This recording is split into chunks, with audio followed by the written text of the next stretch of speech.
Bueno. Bueno, nació el 22 de abril de 1724 en Provincia Oriental, Königsberg, y falleció el 12 de febrero de 1804 en Königsberg. Influenciado por René Descartes, Jean Jacques, Godofredo Leibniz, Tomás de Aquino y pues también Hume. Influenció en Hegel, Nietzsche, Karl Marx, y su educación fue en la Universidad de Königsberg. Sus padres fueron Regina Dorothea y Johann Horst Kahn. Pues Kahn viene de una familia pues muy pobre, dietista. Con ayuda de benefactores consigue estudiar en la universidad la lógica, la metafísica, ciencias naturales, geografía, física y filosofía. En su familia fue el cuarto hijo, entonces sus hermanos pues habían muerto antes de que llegara a su juventud. Él manejaba un horario muy estricto, ¿no? Como que siempre llevaba el día muy puntual, empezaba como desde las 5 de la mañana a hacer sus labores que hacer, su estudio, planificaba todo muy organizadamente y era muy raro a la vez de que él fallara en eso, a excepción de que pues un día se quedó leyendo a Rousseau, que fue un libro que, o sea, de ese autor, el cual, pues, o sea, fue el único día en el que él falló en su rutina, ¿no? Y también tuvo influencia en Kant. Él, pues, como era muy ordenado y estrictamente, se mudó, se tuvo que mudar de casa para la misma ciudad porque, pues, le atormentaba el ruido del gallo del vecino. Entonces, pues, eso es básicamente. Sus obras más destacadas fueron La crítica de la razón pura en 1781, Los prolegómenos a toda metafísica en 1783, La crítica de la razón práctica en 1788, La crítica del juicio en 1790, La religión dentro de los límites de la mera razón en 1793. Buenos días. La razón pura, teórica y práctica. Kant compartió los presupuestos que caracterizaron el movimiento ilustrado. Es la razón, la instancia suprema y la ausencia de racionalidad, la responsable de todos los males del pasado de nuestra minoría de edad. Ello implica la idea de un progreso de la humanidad que se hace posible gracias a la autocrítica de la razón propia.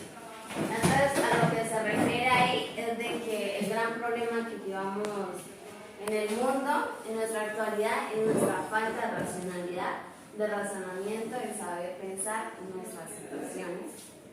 Entonces, eso conlleva un caos, según dice Kant. Entonces, toca, o sea, utilizar la crítica en nuestra propia razón, ¿no? Como que siempre cuestionarnos en lo que pensamos, si es de acuerdo a lo que realmente corresponde a ello. Esta de sí misma ha de responder las siguientes preguntas: ¿qué puedo conocer? ¿Qué debo hacer? ¿Qué me debe esperar? Introducción a su filosofía. Kant se formó en el racionalismo, pero según sus propias palabras, Hume despertó de su sueño dogmático. O sea que ese autor lo despertó de su largo sueño. Entonces, antes Kant, en el racionalismo, pues está el protagonista, que es René Descartes, que decía que el conocimiento se encuentra dentro de la razón y no en la experiencia. Con su frase, pienso y luego existo.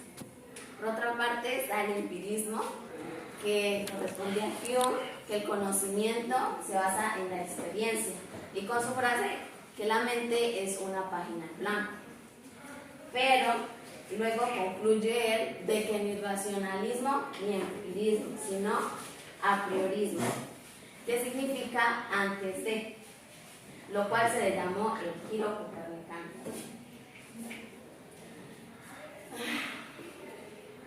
Su giro copernicano. Él sostenía los filósofos anteriores, racionalistas y empiristas, habían puesto el océano en el objeto de conocimiento. Discutían sobre qué conocemos.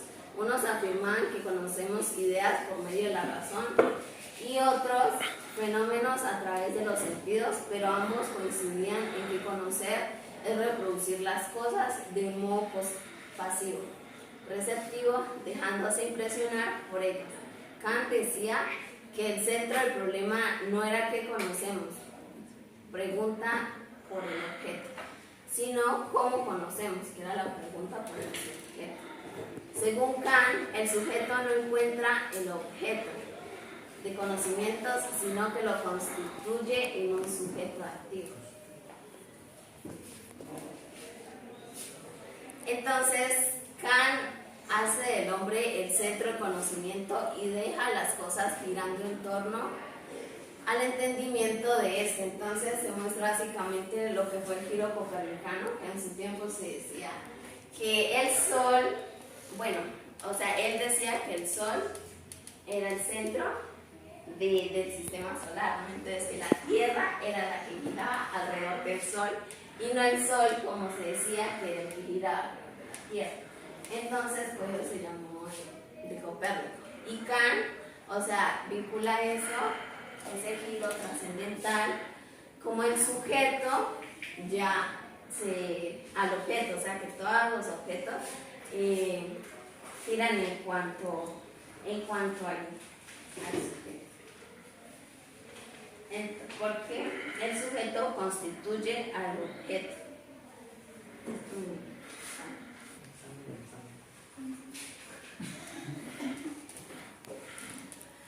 Lo importante es que a partir de Kant ya no son los objetos conocidos, sino nuestra manera de conocerlos, nuestra manera de entablar la relación con ese mundo exterior que se nos presenta y que la mente de alguna forma codifica.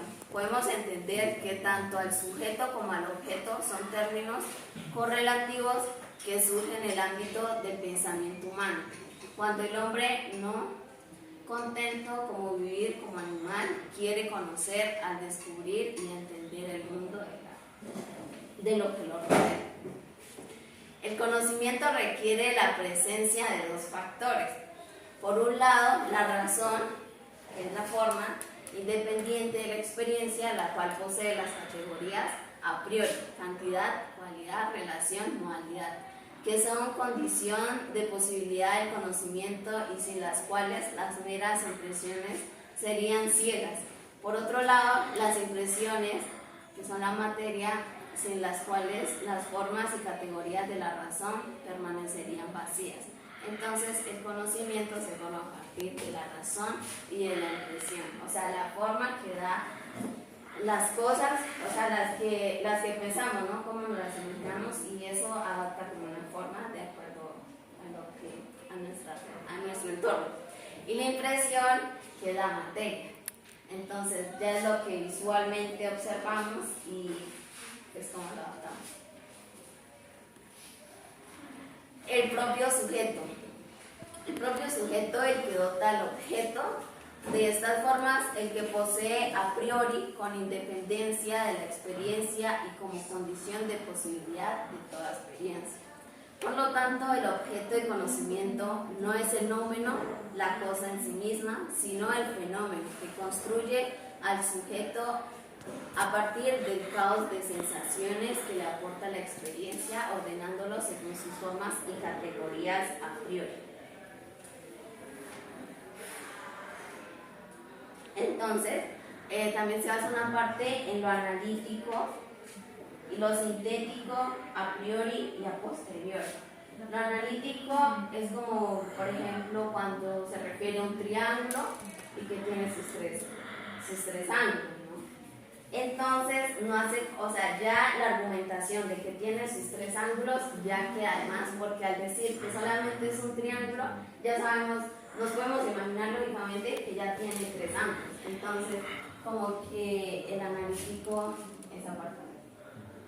Y los sintéticos sí proporcionan una información. O sea, ya lo que le argumentamos a algo ya sí nos sirve como ejemplo. Por ejemplo, Joan es estudioso, entonces ya sabemos que, o sea, nos proporciona una información, porque al decir Joan, o sea, nos imaginamos varias cosas, pero pues al decir una frase concreta, ya sabemos, o sea, sí nos proporciona información. Lo a priori verifica información y la experiencia. Y los a posteriores es una verdad posible.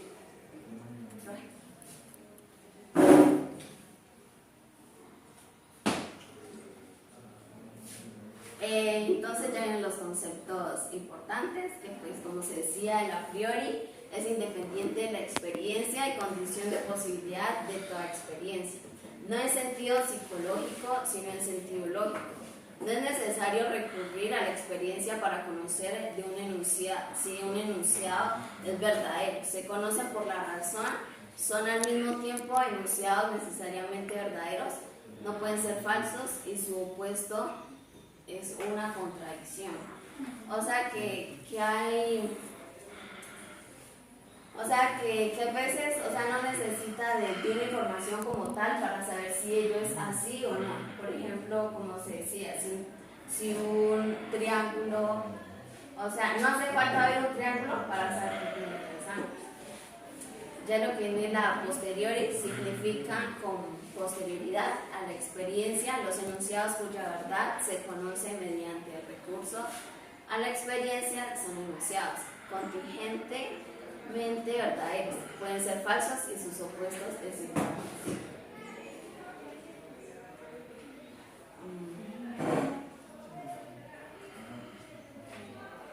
Por ejemplo, como decía Descartes, que 3 más 2 es 5 y un cuadrado tiene 4 lados. Entonces, se dice que ahí erré una parte porque para saber, o sea, él dice que todo es lo mismo, ¿no? Pero o sea, un cuadrado se sabe que tiene 4 lados, pero o sea, para decir 3 más 2 es 5, no se puede decir que es directamente, porque pues primero se debe hacer la suma para saber si es verdad. Bueno, Kant pues estudió como la parte de lo apofántico. Lo apofántico puede verificarse como verdadero o falso. Conceptos ya el nómeno, que es la cosa en sí misma, la cosa en sí, la realidad tal como es, incognoscible por el intelecto humano. El fenómeno, construcción del sujeto humano mediante las formas a priori y cuya comprensión logra la mente con determinados conceptos, también a priori. Caos de impresiones. Las impresiones constituyen la materia y el conocimiento, pero interrumpen en el intelecto en formas caóticas y es de quien las ordena con sus formas a priori constituyendo el fenómeno. Juicios analíticos y juicios sintéticos. Distinción formulada por Kant en la crítica de la razón pura. El juicio analítico, aquel cuyo predicado está contenido en el sujeto implícitamente, su fundamento en el principio de identidad, son verdaderos universales y necesarios. Son a priori y no aportan información nueva y explicativos. Por ejemplo, el triángulo tiene sus tres lados. Dentro del concepto del triángulo, lógicamente, está tener tres lados. Juicio sintético. Juicio sintético, aquel cuyo predicado no está contenido en el sujeto. Su fundamento en la experiencia aportan información nueva sobre el mundo, que son los extensivos y cognitivos. Contingentes. Y este tipo de juicio consiste en unir sintéticamente elementos heterogéneos en el sujeto y en el predicado. El calor dilata los cuerpos. Por mucho que analicemos, no encontramos incluido en el concepto de calor el concepto de dilatación de los cuerpos. Entonces ya es como algo más complejo de que se basa el pensamiento. Ya viene lo que es la crítica de la metafísica. Pero si bien las ideas trascendentales, Dios, alma y mundo, nos ayudan a unificar en el pensamiento la totalidad de los fenómenos, sean psíquicos o de las experiencias externas. Sin embargo, al no poseer intuición ninguna de las realidades a las que refieren esas ideas trascendentales, nos ofrecerán ningún conocimiento. Son conceptos puros, sin ningún contenido, que solo sirven para unificar los conocimientos del entendimiento. La razón, sin embargo, entusiasmada por el avance del razonamiento, se cree capaz de alcanzar el conocimiento de sus principios últimos, incondicionados de todo lo real, y cae en todo tipo de contradicciones. Son las antinomias y paralogismos de la razón pura. Entonces,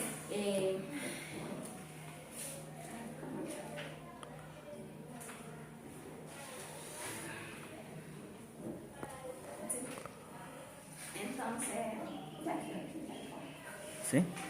Entonces, pues muchas gracias por escucharme, y pues estudiar al personaje es bastante, es a la vez un poco fácil, pero es complejo por su organización que tiene, ¿no?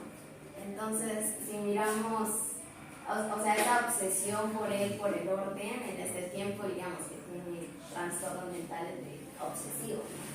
Pero me parece muy chévere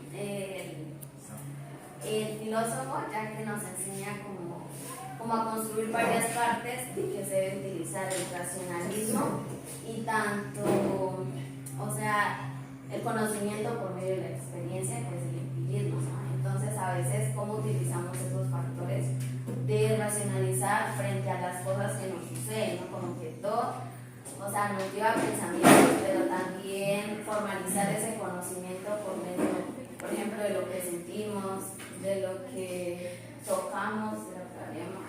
Entonces, esas cosas son base de conocimiento. Entonces, ¿cómo las adaptamos y cómo podemos, se ve reflejado en nuestra actualidad, y de cómo las complementamos y hacemos algo común? No quedarnos como en un pensamiento dogmático, sino más bien cómo recurrimos a otras instancias para complementar lo que sabemos o lo que queremos saber. Y pues también hacerles la invitación sobre el conocimiento de filósofos. Quizás